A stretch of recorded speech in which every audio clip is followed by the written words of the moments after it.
Hi, this is Lara at Elliott Wave Stock Market with your weekly US oil analysis for the trading session dated Tuesday 28th.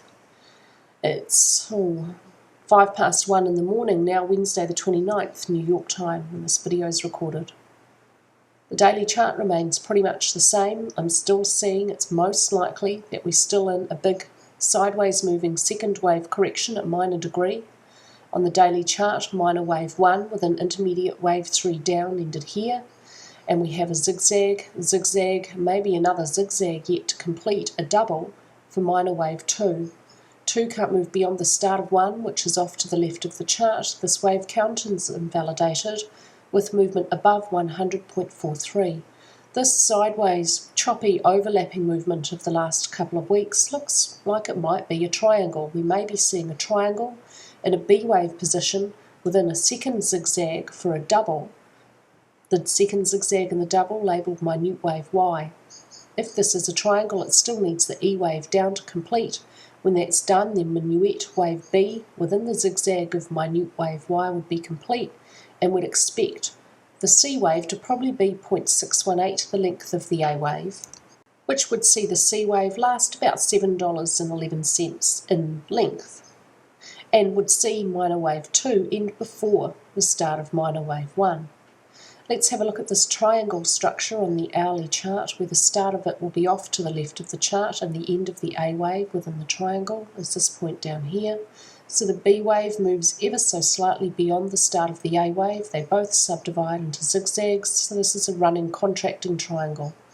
My only concern with the look of this structure overall is the C wave it's valid, it hasn't moved beyond the end of the A wave, but it's a lot deeper than I usually see triangle subwaves. They're usually about the 80 to 85% mark, it seems. Wave D subdivides nicely as a zigzag.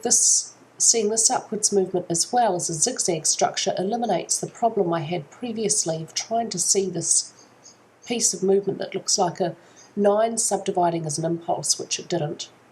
So if this is a zigzag, although we have a running flat in here, which does slightly reduce the probability, it did finish with some strong upwards movement. Maybe this momentum here was enough to truncate the C wave. That's my only concern, well, my second concern with this wave count today. This piece of movement here is a running flat and the very deep C wave within the triangle. Although it's entirely valid, slightly reduced in probability, and that's why I'm still considering my alternate. So wave D also subdivides as a triangle. We need wave E to subdivide as a three-wave structure. Wave D subdivides as a zigzag. We need wave E to either subdivide as a zigzag or possibly a triangle itself, which could take a bit longer if it did that. At 92.77, subminuet wave E would be about 85% the length of subminuet wave D. If this is going to be a fairly typical looking contracting triangle, it may end about there. Within a contracting triangle, wave E may not move beyond the end of C. This wave count, or the triangle, is invalidated with movement below 92.21.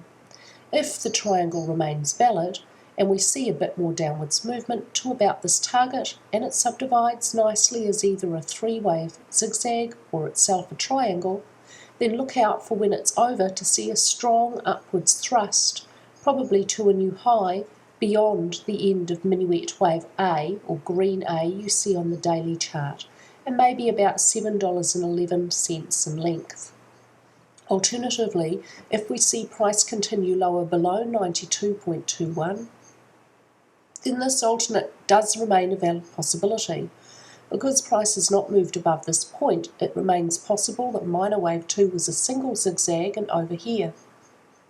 With all this choppy, overlapping zigzag movement to the downside, we may be seeing a leading diagonal unfolding in a first wave position. Within a leading diagonal, subwaves 2 and 4 must subdivide as zigzags. Subwaves 1, 3 and 5 are commonly zigzags but may also be impulses. So we may have an impulse for 1, zigzag for 2, impulse for 3, a zigzag for 4, 3 is longer than 1, so the diagonal would be expanding, 4 is longer than 2, so that fits. we'd expect a fifth wave, which for a leading diagonal may not be truncated. So if the triangle is invalidated with movement below this point, expect price is likely to continue dropping and be very likely to make a new low below 85.64. If we see any further upwards movement, any further extension of the fourth wave of the diagonal, which should overlap into wave 1 price territory, may not move beyond the end of 2 above 97.73.